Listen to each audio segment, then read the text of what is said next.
G'day guys,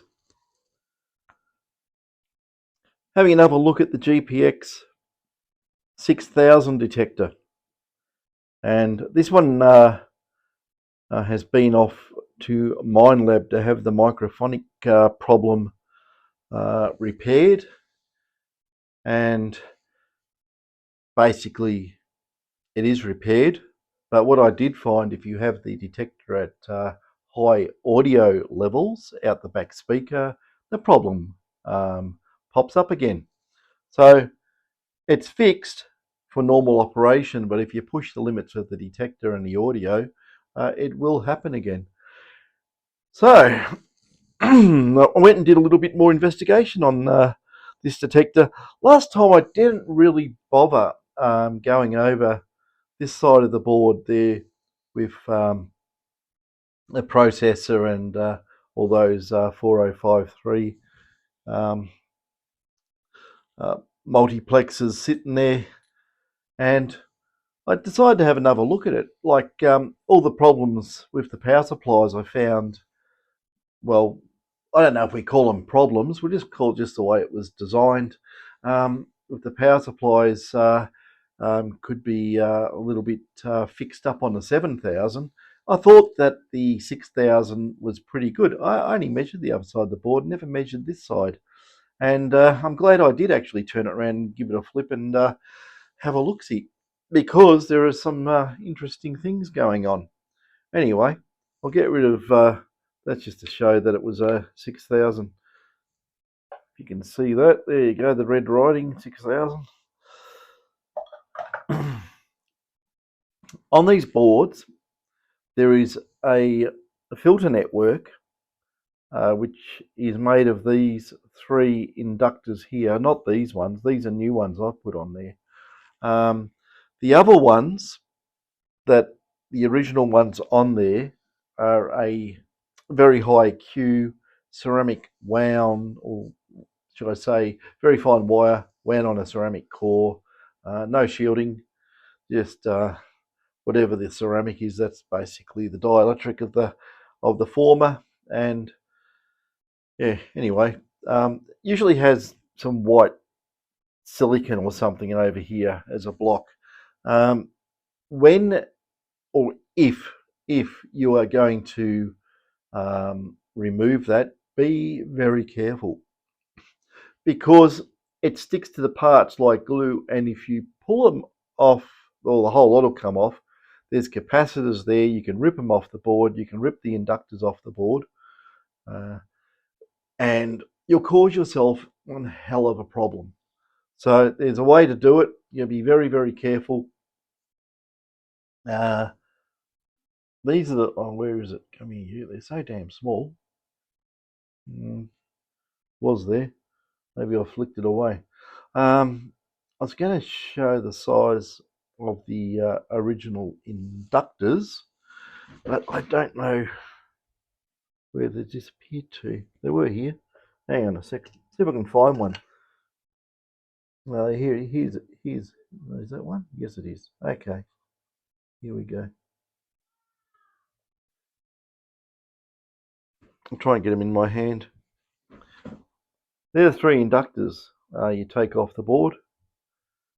As you can see, they're just ceramic with a little plastic cap over the top. Nothing fantastic. And these could also, whoops, try that. These could also be microphonic, just in the structure. You know, what you could do if, when you put these on the board normally, I'd probably put a little tiny dab of non-acidic silicon on the winding. If you actually look, I'm sort of working behind the camera. It's really difficult. I've got to sort of reach over it.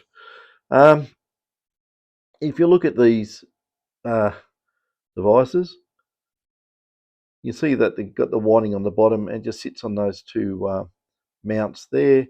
And yeah, the winding, could vibrate with audio. It could. Not saying it does. It could. So you can swap these out, or take them off, it's very difficult. You probably, if a normal average person took these off, they probably destroy these devices, and they would probably do damage to the detector. I'm quite experienced with this stuff, so it's not really a problem for me to do. And anyway, that's those. And if you can see on the detector, these ones are encapsulated in a ferrite material for some extra shielding. It may lower the Q of the inductors a little bit, but I don't think it really makes anything of a problem, because what I actually discovered is by just, these aren't even bedded down. These are, I've just put little posts on there so I can put them on and then take them off and change them back and do measurements and do some testing. And I've actually found that with these ones on there, the detector is quieter, right? So, and the other thing I found too, in the speaker area here, you can see where that Mylar flexible circuit board is. The interconnect, the things that we that are good, but we hate them because they do fail. We've got to be careful with them. They're very thin copper. And what I was experimenting with, I'll just turn this thing on. I've got it. It's sitting on a 14-inch double D coil, and you can't put this thing into cancel mode, can you? So it's just going to be noisy. It's on low. I've got it set on low volume and low gain, so I'll just let it fire up. Beep beep.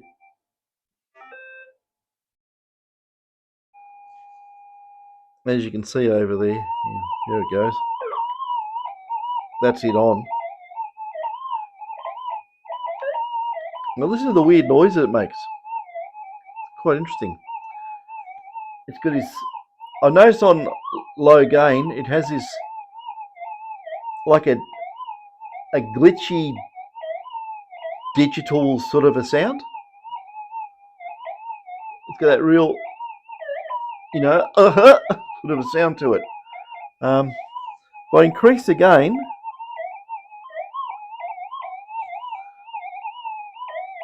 yeah, still got it in there. They like sort of a sound. I don't know how to, that's what I'm talking about. It's not very clear.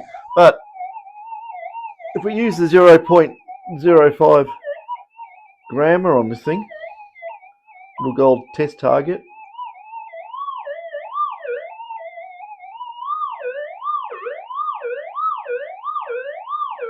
works quite well.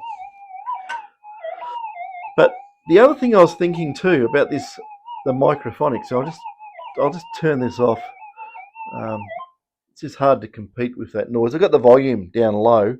I've got the sensitivity as low as it goes. And yeah, it's just that it's you can't operate this in cancel mode. There's no functionality for cancel mode as far as I know. And I've read up, I can't see anything about it. Even though you got that double D coil, this doesn't do it. So yeah, wish it did. I can make up a cancel coil, but then I'd have to use a dongle out of the coil, so I'd have to sacrifice a coil in doing that, which is a bit of a shame, but doesn't need to be done like that. I'm 5 minutes away from a very quiet area, so I can just stick in the car and drive there. But with this device, now I think I showed everyone last time on the 7000 the power supply and how noisy it was. Well, the transmit side of it and that, I was having a look around there, and then I thought to myself, what is this stuff on the back end of the board? I saw some inductors there, and I went, oh, okay, know what's going on. I'll turn it back on, put up with the noise, but I'll show you some stuff. It's got a power supply in this back section here. It damn well was running very, very fast. I had the oscilloscope cranked right up. It's in the megahertz for sure. But we'll have a look. But you can see on the, I better put this on the oscilloscope because you won't know what I'm doing. I'll try and get them both in shot. I said I'm going to try and get them both in shot. That might have to do. Somewhere there. Okay. I just got I made a loop, just a loop on the oscilloscope probe. Usually I'd run a bobbin inductor, but for this will prove a point. Whoops, just bang the thing. So we go have a look at the oscilloscope, and we'll do this.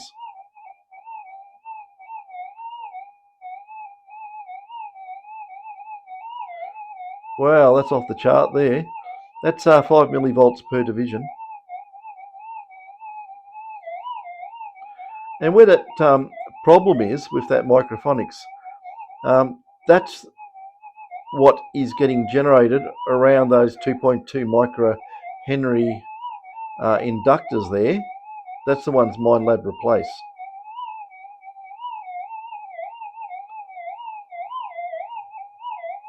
Yeah. So it looks like some sort of. It's interesting. It's got those different levels in it. Is it a switch mode power supply? Could be. But it also could be some sort of digital stuff. Yeah, look at that. It's very repetitious. It's probably a power supply of some sort. But very, very interesting. It's running very, very fast. Well, if you have a look at it at the moment, those measuring vertical lines I've got there are sitting at 14.64 microseconds, and there's probably about 50 of those within. So I could probably alter the time base and go and have a look at what this thing's clocking at. But the other one that's really noisy too is this. There's a little inductor which you can look at the oscilloscope, which is there. It's extremely noisy around that part too. And I'll just tilt this down so you can see where I've got the loop. I have to undo it first. Okay, and I'll put my little thing back on. Listen to it. It's doing a little bit of a crazy noise. But yeah, around this inductor here, with that white cap, it's quite noisy around there too. You'd expect so, because this is an inductor. They're meant to be shielded inductors, right? Very well shielded, isn't it? I always said this about shielded inductors. They're sort of so-so. They're not really shielded. All these little things here, what they are, they're usually bobbin cores, and they put an extra layer of ferrite material around it, and it doesn't really do that much. It does a little bit, doesn't do that much. It's pretty common. Now here's an interesting thing. What if we got this loop and stuck it between the boards? Look in there. That's between the boards. I'm moving it towards the front of the detector. You'd want to see those waveforms die off because they're repetitious and they actually are within the window of the receiver. This thing isn't, the oscilloscope's not adjusted yet. I think the hold off is probably wrong. But yeah, if you go here, this is another power supply underneath. I think it's to do with the transmitter. You can see the oops, you can't see because you don't know what I'm poking there. Hang on. Yeah, around here, there's a coil on the top or on the bottom at the moment, but usually we call it the top board, and they look like remnants of the flyback pulses there. Just those little dots. You go right under where the transmitter is. That's the transmitter. I think you can see it, the dual polarity there. There we go. Center line's, ground, return, whatever, and you got a positive and a negative output, which goes to the coil, of course. But yeah, so the problem seems to be I shouldn't call it a problem. I'll call it, I shouldn't even call it an issue, should I? I'll call it a, no, I'm trying to think of a good word to call it. Anomaly? I don't know. Anyway, it's how it's designed. Anyway, I'm going to show you some interesting things with this. Now, I'll get off the oscilloscope. I'll go back onto the detector. Get this in close. Need a cameraman for this. Okay, we'll get the board and we'll slide it in. Now this is, I did this before and put it near the speaker and it went freaking nuts.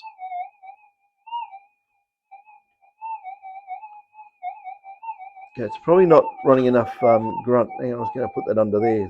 I don't want to have everything bending in strange angles.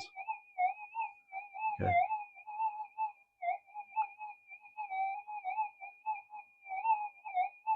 Now let's sound off the detector a bit.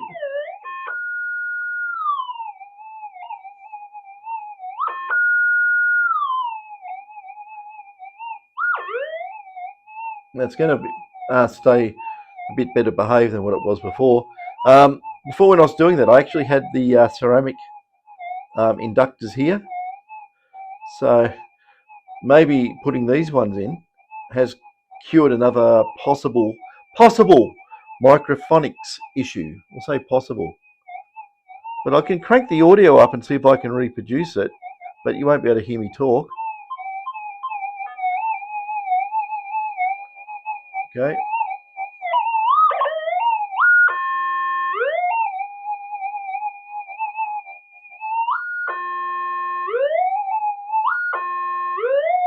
Oh, tell you what, I was just touching the board then, and the whole board vibrates. Now I was going to turn the volume down. It's got a cover on the switch. Yeah. Yeah, the whole board vibrates. So it's definitely was a microphonic issue. These are embedded in harder, I'd say, and possibly it might be a bit more of a cure. But yeah, I think it does the up down tone, and then it makes a blip sound. If that blip continues to go, the detector will sit there and go completely bonkers. Hang on. I'll try and make it do it.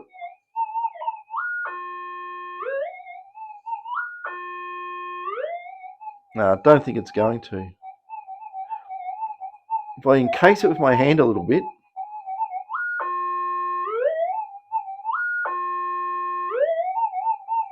no, it's not going to do it. Maybe adding these ones here has fixed that or whatever was going on. We'll call it whatever. But the ones that Minelab replace are that one there and that one there. You can tell there's hand soldering around those areas. So, but anyway, that's this gadget. There's a lot more things we can do to this. I'll better turn the power off. I'll turn the power off and undo the coil. The coil wire is so thick on these, it wants to pull the circuit board off the bench. So there we go. Drop that down there, and let's pop this out. When you fiddle around with these, you don't want to pull that mylar everywhere, or else it will break. But yeah, that's the other side. This is the bit that I was first investigating for any issues and so forth. And yeah, there's another one of those bobbin core or drum type inductor there with the extra bit of ferrite around it. It's an attempt to shield. And you got a, where is it? There it is. You got a toroidal core there. That's to do with the transmit. So that's part of the transmit circuitry there. You've got some big reservoir capacitors here. Probably hold the volts up whilst it wants to do a transmit.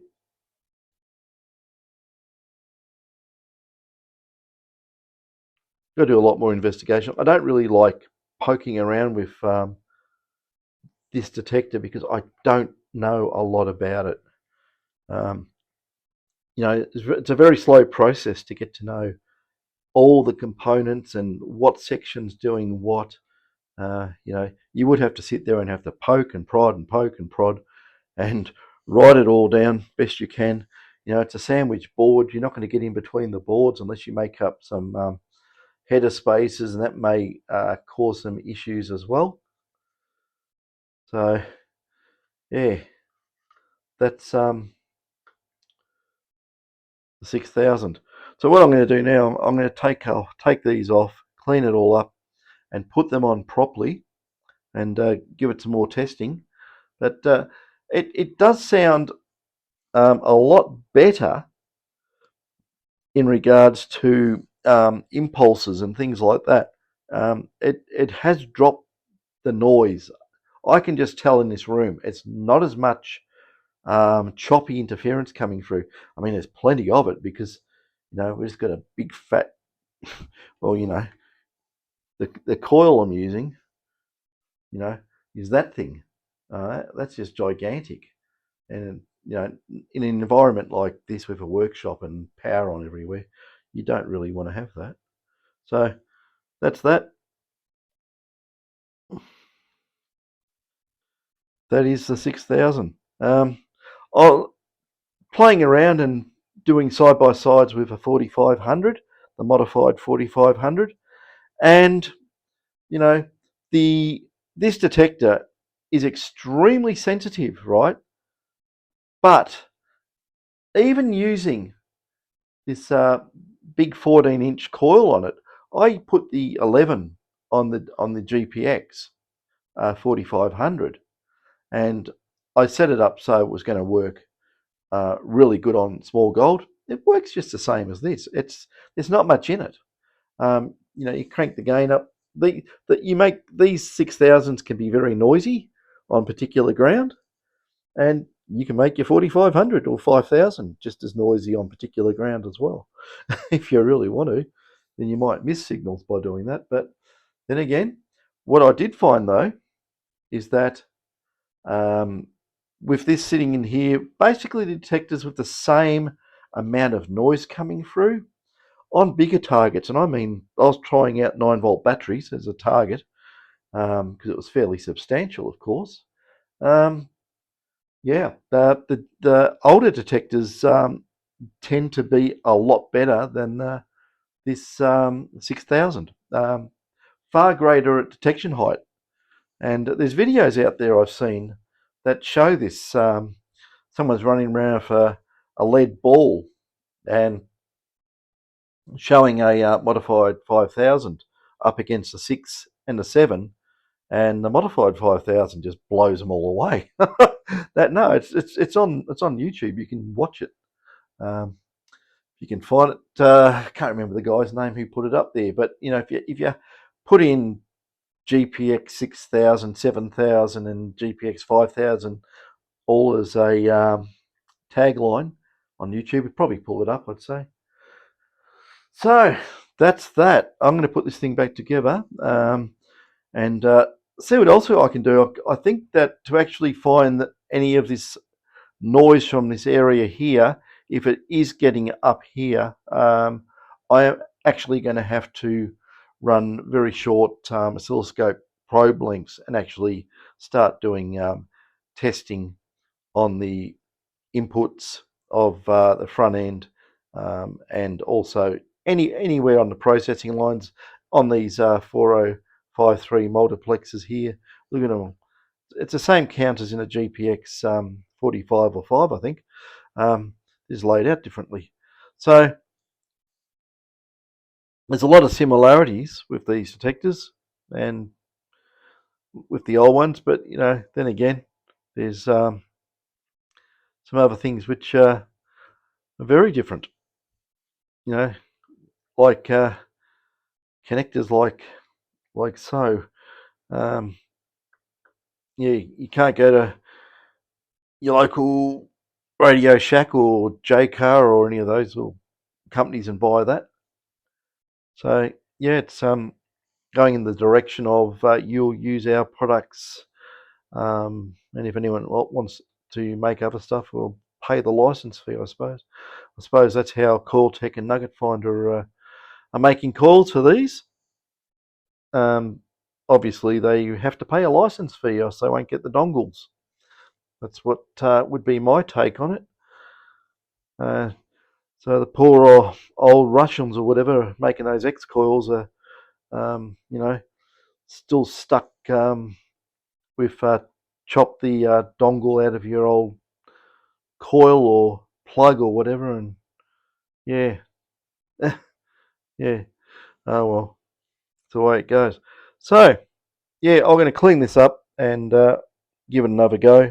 I'll go take it out for a bit of a test. It rained today. It was windy as hell the day before, and last couple of days before that was cold as. So I'm trying to find good weather so I can go out and give it a run, make some videos out in the field. So that's the 6000. There's going to be a lot of stuff coming for the 6000. I've got a lot of ideas. I just got to prove them through to make sure that it stacks up. We've been doing a lot of 7000 detectors lately for people. It's been a flood of 7000s come through. We've been very, very busy doing those, and it does make a big difference. You can ask people who've had it done, see if they tell you. What I found though is most people that get anything done to the detector don't go and say anything about it. They just keep it quiet. They don't want everyone else knowing. Well, I can understand that, but yeah, that's the way it goes. Anyway, enough waffle on this one. I'll clean it all up and stick it back together and see how it all performs. But I think there is improvements to be done. When I stuck that little loop of wire between the boards there, that's got me thinking about something too. So I'm going to have a look at that as well. Just see if there's any, any sort of stray coupling between the boards where, there's noise from power supplies getting into the receive side. We'll just see how it all goes. Well, this is all your multiplexing, and it's sitting there on a board with power supplies and a processor. So, yeah, okay, catches.